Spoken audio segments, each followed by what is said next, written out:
Bienvenidos a Contraseñas, donde descubrimos a los escritores detrás de sus libros.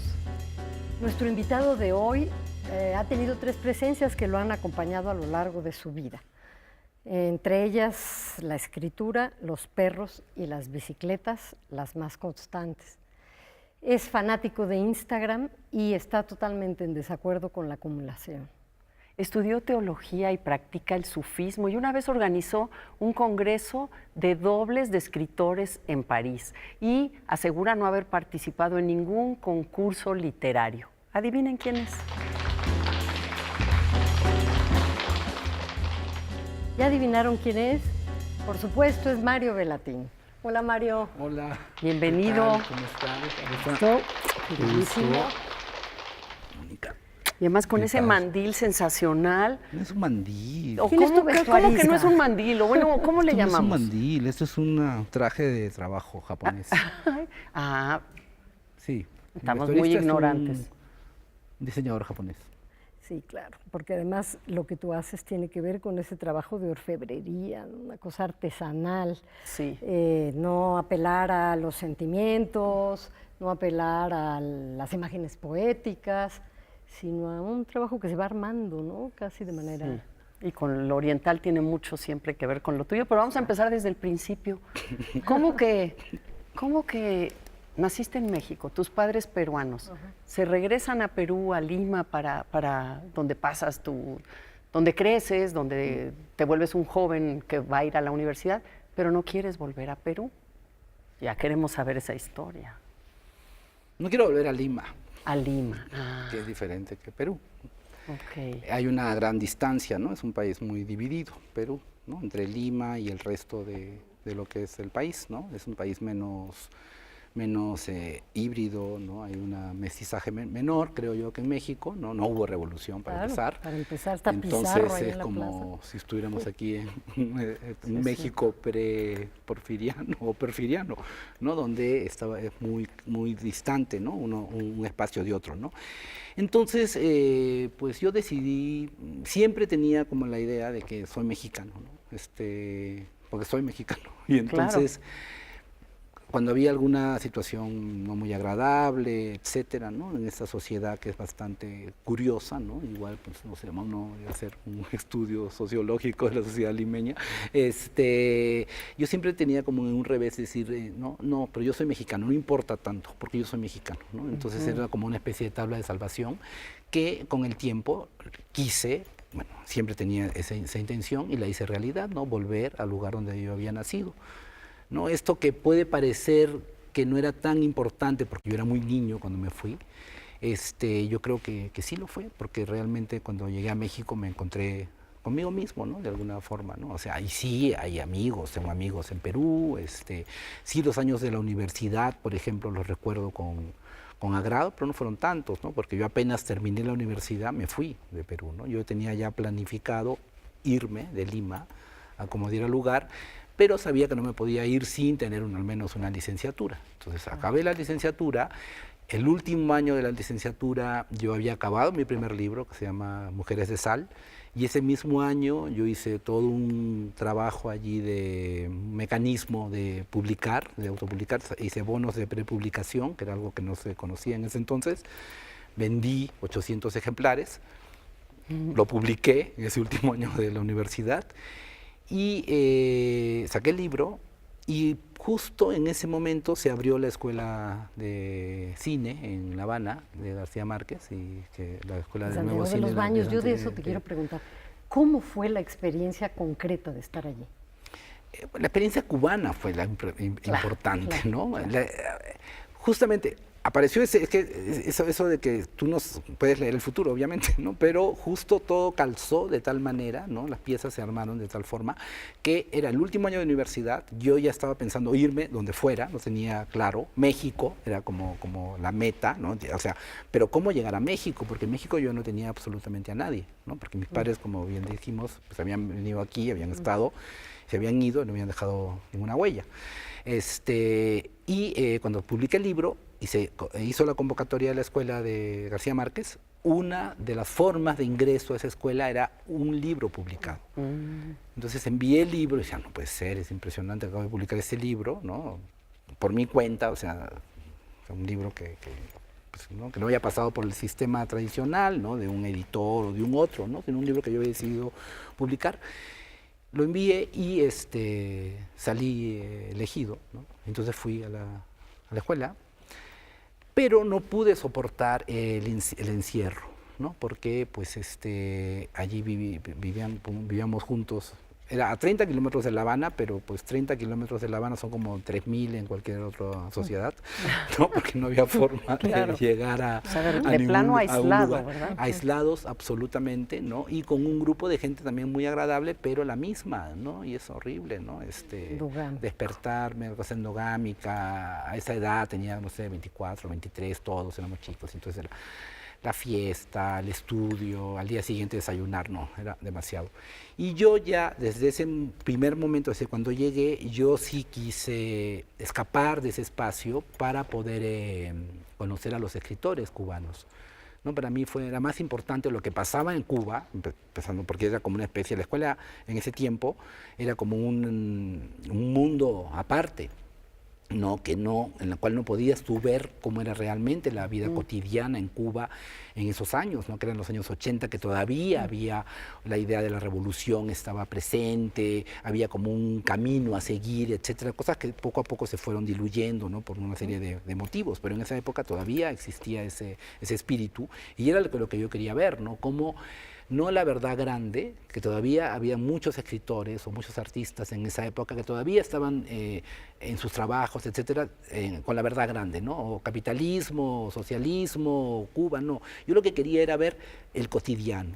Cómo había calado en las formas de relacionarse, no sé, la vida de todos los días. La vida de todos los días, la fidelidad, la relación padres e hijos, etcétera, ¿no? Y la primera sorpresa para mí fue así impresionante es que las verdades que nosotros creemos que son eternas, basta con, en esa época pues eran 30 años de revolución, para que cambien absolutamente totalmente, ideas que uno cree, ¿no? Que la fidelidad, que son inamovibles, que nos preceden en el tiempo, no, son construcciones, ¿no? Entonces para mí esa sociedad fue como la maqueta perfecta, por decirlo de alguna manera, ¿no? Como para poder entender mecanismos humanos, ¿no? Y también como realidad paralela. ¿No? Entonces me hice muy amigo de una serie de escritores. Bueno, ahí también fue que decidí hacerme escritor, realmente. Y, si bien es cierto, tenía un libro publicado, autopublicado, etcétera, antes de llegar, yo todavía tenía la idea occidental o no sé, no capitalista de muy bien, voy a escribir, pero también voy a hacer otra cosa, etcétera, ¿no? Pero de pronto en ese sistema sí está contemplado, ¿no? Sí, después ya los meten presos, ¿no? Por la falta, porque no hay libertad de expresión, pero sí está contemplado el artista, ¿no? Como parte de la composición social, ¿no? Entonces yo, antes de llegar iba con la idea, que es muy común, ¿no? De que no, hijo, no vas a estudiar arte o vas a ser poeta, etcétera, porque no vas a tener dinero. Siempre el dinero es lo que sale, ¿no? Como lo que se evidencia. Pero más que el dinero, ya me di cuenta después de mucho tiempo, no vas a formar parte de la sociedad, no vas a ser un desadaptado, ¿no? Si eres un poeta o un narrador o un músico, no vas a estar fuera del sistema, te va a ser mucho más difícil poder reinsertarte de algún otro modo, ¿no? Porque sí hay formas de reinserción, pero no se da en todos los casos, ¿no? Bueno, en mi caso familiar fue, no sé, salía en el periódico. Entonces ya sales en el periódico, entonces ya quedas como normalizado, ¿no? Pero en todo el previo, ¿no? En todo ese proceso, ¿no? Te sientes pues como alguien fuera de la sociedad. ¿Hay un personaje en tu familia, ¿no? Tu abuela, me parece, que es con la que podías platicar de tu interés por los libros, por ejemplo? ¿Es cierto? Sí, justamente habían dos personajes de mi familia, pero se murieron rapidísimo. No sé, Se los llevaron rápido. Los llevaron rápido. Sí, yo lo que aprendí de mi abuela, no tanto así como García Márquez, que me contaba historias de Aracataca, no. Lo que yo aprendí de mi abuela era el valor del discurso, O sea, porque mi abuela era una persona muy recatada, etcétera, o sea, con unas ideas así muy concretas, ¿no? Pero de pronto, cuando yo estaba con ella a solas, y empezaba a contar historias, entonces, pero por respetar el discurso, veía que empezaba a decir barbaridades, ¿no? Y entonces que jamás ella hubiera podido decir de manera normal. Entonces yo decía, claro, el discurso la toma de tal modo que ella va, la estructura de lo que está hablando es más importante que cualquier contenido. Entonces de pronto me contaba cómo habían matado a machetazos a su prima, su marido. Y tú eras un niño. Porque, claro, yo era un niño, claro, que jamás dentro de un esquema normal, entonces era como algo que de alguna manera creo desarrollar en mis libros, etcétera, como crear ese espacio paralelo, ¿no? Donde las reglas sean las que la propia narrativa va formando. Exacto. Entonces la primera maestra de esto era mi abuela, pues que mi abuela jamás en la vida te iba a contar de cómo un tío sifilítico mató a puñaladas a la prima, no sé qué, ¿no? Cosas que son secretos de familia, pero que salían a la luz por el relato. Empujada por el discurso, sí, no porque me la quisiera contar, sino porque ya era tal el discurso y estaba tan armado el relato que no podía no continuar el discurso. La otra escuela es lo que acabas de contarnos sobre Cuba, las verdades inamovibles que se mueven. Cualquier cosa puede ser contada dentro de un sistema discursivo. Exacto. Puedes normalizar algo que sucede en Japón o algo que sucede con el golem o algo que sucede en un salón de belleza. Sí, y entonces a lo que hay que apelar es a lo verosímil, ¿no? Es tratar de buscar directamente lo verosímil y saber que estamos tratando de hacer una retórica y el juego es hacer una retórica bien o mal, no una retórica que obedezca a algo, una realidad, un suceso, un dato, etcétera, no, sino lo que tiene que verse es que ese juego salga bien dentro de su propia ficción, ¿no? O sea, que sea muy bien, que te el persuada, engaño sea bien hecho, pues. Que te persuada de su verdad, aunque sea lo que sea, ¿no? Sí, porque a veces se trata, ¿no?, de criticar ciertas obras o ciertas acciones, etcétera, ¿no?, desde un punto de vista con argumentos de la verdad, la mentira, lo políticamente correcto, etcétera, ¿no? Yo creo que los argumentos, pues, son saber que estamos jugando siempre con una gran mentira, por decirlo de alguna manera, o sea, que no es la palabra adecuada, ¿no?, con una gran ficción y saber si uno logra hacer pasar esa ficción para que el otro la acepte o no.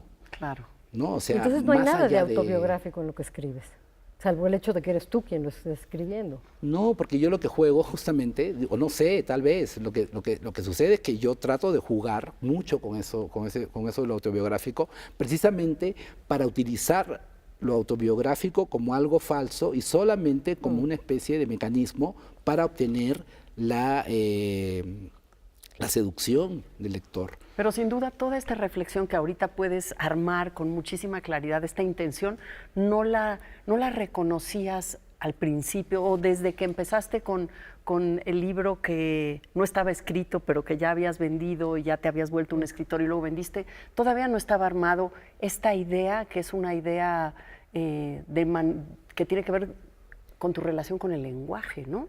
Vamos a conocer la respuesta de Mario Bellatín después del corte. No se vaya.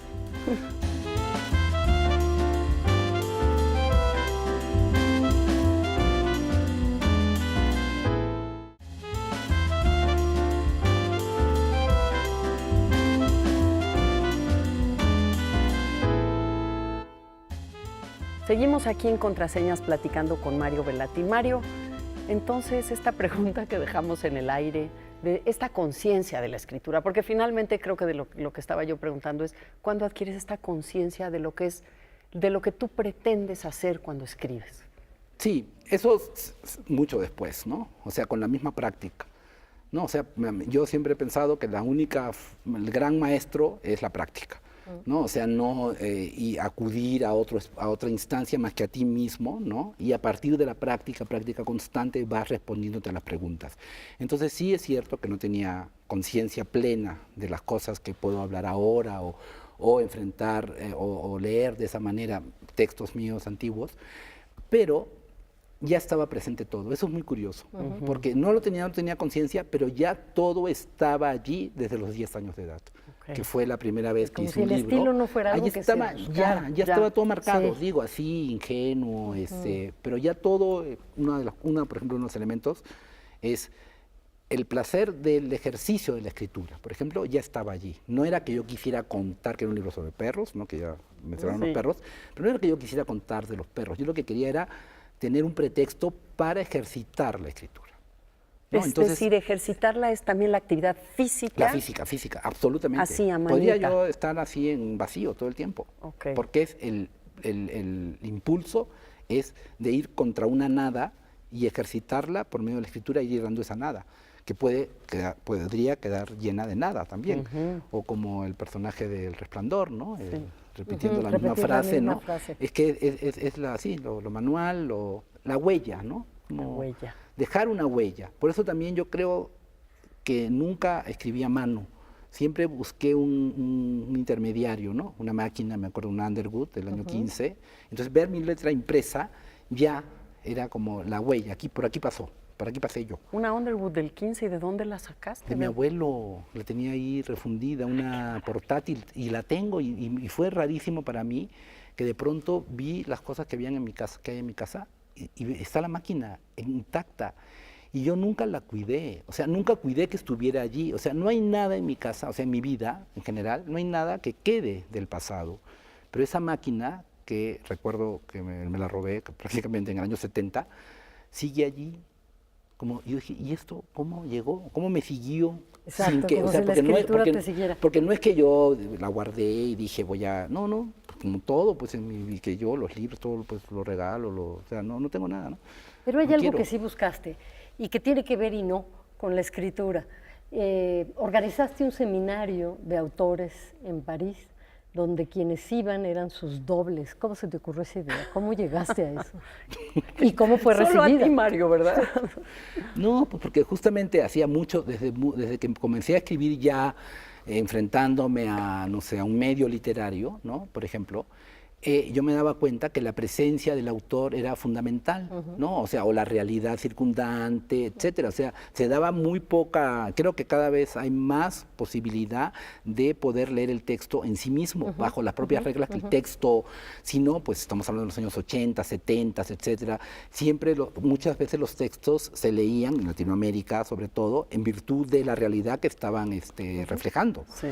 ¿no? Entonces entonces era el autor como que daba vida a ese texto, ¿no? Entonces yo siempre era como decir, bueno, pero a mí me encanta un texto anónimo del siglo XIII, japonés, en el cual yo no tengo ninguna referencia de ningún tipo, y sin embargo el texto sigue funcionando, a pesar de que lo han traducido 20 veces, no sé por qué lo escribieron, etcétera, y eso funciona. Y eso es lo que a mí me interesa, esa esencia que está más allá de las circunstancias, ¿no? Entonces, esa pregunta libro tras libro, etcétera, ¿no? Y cuando me invitaron a hacer una actividad de orden artístico en el Instituto de México, ¿no? Que estaba Jorge Volpi, lo estaba dirigiendo en esa época, y entonces me dijeron que organice algo de arte que tenga que ver con literatura, ¿no? Entonces yo regresé pensando, voy a hacer una obra, voy a buscar artistas visuales, ¿no? De arte contemporáneo, que tengan que ver algo con la literatura, etcétera. Y luego dije, no, yo no soy un curador. Yo voy a utilizar ese espacio de arte para crear una puesta en escena, una pieza, ¿no? En la cual responda a esta idea que yo tenía de cómo un texto puede sobrevivir a pesar de la presencia del autor. Estamos acostumbrados hasta ahora, ¿no? Es como el autor, ¿no? El autógrafo es el libro. El autógrafo, la foto, el papelito, porque la foto, ahora es la foto, ¿no? El pique inmediato, pero ni aquí has leído el libro, ni lo vas a leer, ni les interesa, ¿no? Entonces el show, ¿no? Poco a poco el espectáculo, el show, cada vez va ocupando el espacio de la lectura. De la relación con el texto. No, y lo que es terrible, que nos debe pasar, ¿no? A ustedes también, ¿no? Que de pronto, sin darnos cuenta, poco a poco nos vamos moviendo de este centro, ¿no? De ese centro que supuestamente es nosotros con un texto, frente a un texto, para poder decir, por medio de lo que está escrito, cosas que no podemos nosotros decir, Ajá. que no se pueden expresar de esa manera, ¿no? Entonces yo creo que así comenzamos los tres, me parece. Comenzamos de y alguna seguimos, forma. porque vivimos en una época donde el autor tiene que acompañar a sus libros, tiene que ir y presentarlos. Y una de las contradicciones más grandes de este proceso es que tienes que presentar un libro sin decir lo que está escrito, Claro, para que para entonces que lo venga el compren. lector y ocupe ese vacío, y sin embargo no te puedes negar a ir a esa presentación. Eso es una contradicción de términos. Total, por eso. Entonces, aparte, entonces digo, que cada vez más se hace evidente y justo este congreso era el quiebre de eso.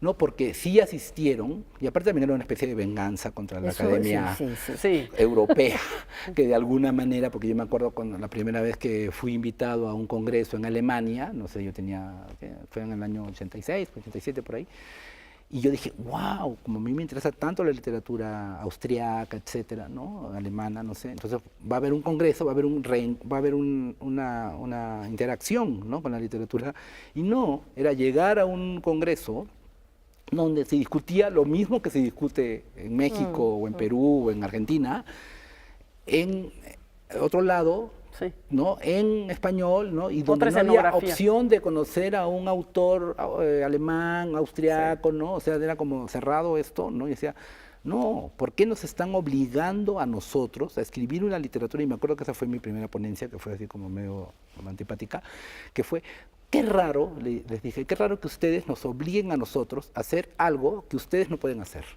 No, porque si ustedes harían lo que nos están obligando en esa época, estoy hablando de hace 20 años, 25 años, ¿no? Que era una literatura realista, una literatura que dé cuenta de la realidad, de las costumbres, ¿no? Costumbrista o indigenista, etcétera, ¿no? Si ustedes hacen lo que nos obligan a hacer, estarían haciendo literatura nazi. ¿No? Sería una literatura nacionalista, nazi, ¿no? Que alguien hable de las costumbres alemanas, no sé, Claro, etcétera, la ¿no? esperanza de los nacionalismos, Y entonces, de la pues, definición de y entonces, golpe. y entonces nos echaron a nosotros el muerto Sí, ese, sí, ¿no? sí. Entonces de pronto con otra cara, ¿no? Porque supuestamente eran totalmente de izquierda, totalmente abiertos, totalmente preocupados por Latinoamérica, y no. Tenían una idea fija de lo que debía ser Latinoamérica. Una idea fija y una manera de ir dirigiéndola, Sí. ¿no? Entonces yo creo que también fue una especie de venganza porque a este congreso en París no se avisó como que iba a ser de dobles, ¿no? Entonces la red de académicos europeos fue. Y Esperando ver a... esperando ver pues era Sergio Pitol, era Salvador Elizondo, Margot Glantz, José Agustín, y justo iban a hacer la gran pregunta, iban a tener la gran molestia, ¿no? Que obviamente la hicieron evidente, que me iba a dar la gran respuesta, que era, ¿usted qué vino a buscar? Porque tampoco era un chiste esto, ¿ah? O sea, no era que fueron así a unos dobles a decir, mentira, no.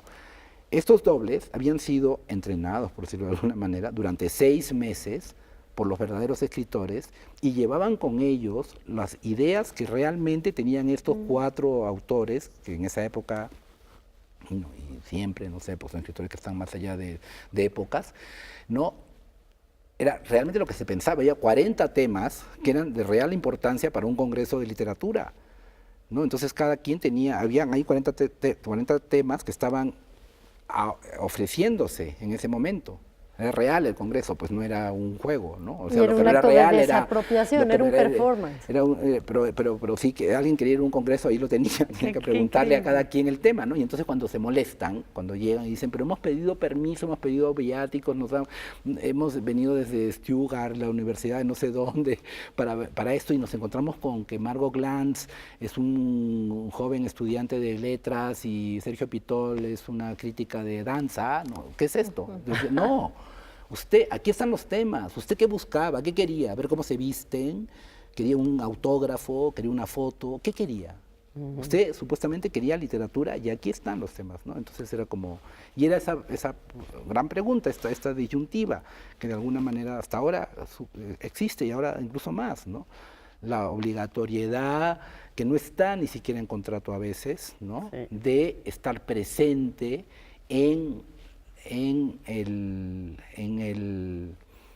la publicidad, Sí. ¿no? En el la producto distribución, que- el producto, ¿no? Que muchas veces pues va en contra de ese producto, va en contra Claro. de esa actividad, no sé, Sí, como del un- espíritu mismo de la Ah, escritura. Exacto, hay Oye, un ahorita juego ahí raro, ¿no? Me voy a ir a otra cosa. Es que Sí. mencionaste que te gustaba la tradición alemana y austriaca de la literatura, Sí. pero yo sé que eres un apasionado de la tradición japonesa de la literatura, ¿no?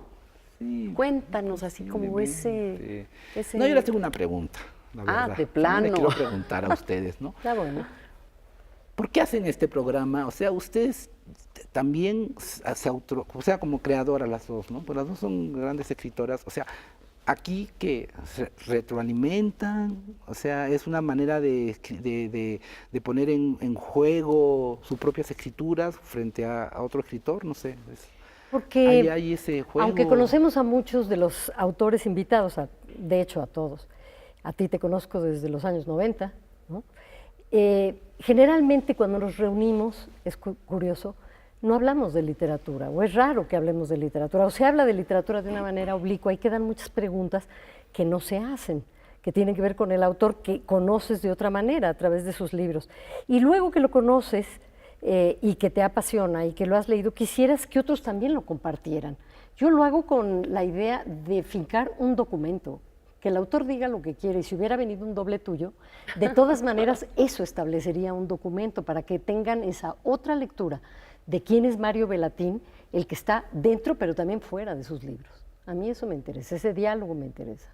Sí, pero hay un diálogo como para un tercero, ¿no? Pero también Sí. para ti, con tu propia escritura, Sí, también así sí. como, porque también es importante tener como esos interlocutores. Claro, porque ¿no? cuando Esa yo te leo yo tengo interlocución. mi versión, pero no tengo la tuya, no sé cuál es la tuya. No, y siempre te Entonces, confronta, sí. cada conversación te confronta con tu propio proceso, con tu propio origen, con tus propias etapas, con tus metas, haces reflexiones que ni siquiera habías hecho. Yo creo, a mí me parece muy enriquecedor en ese sentido. Te sangolotea.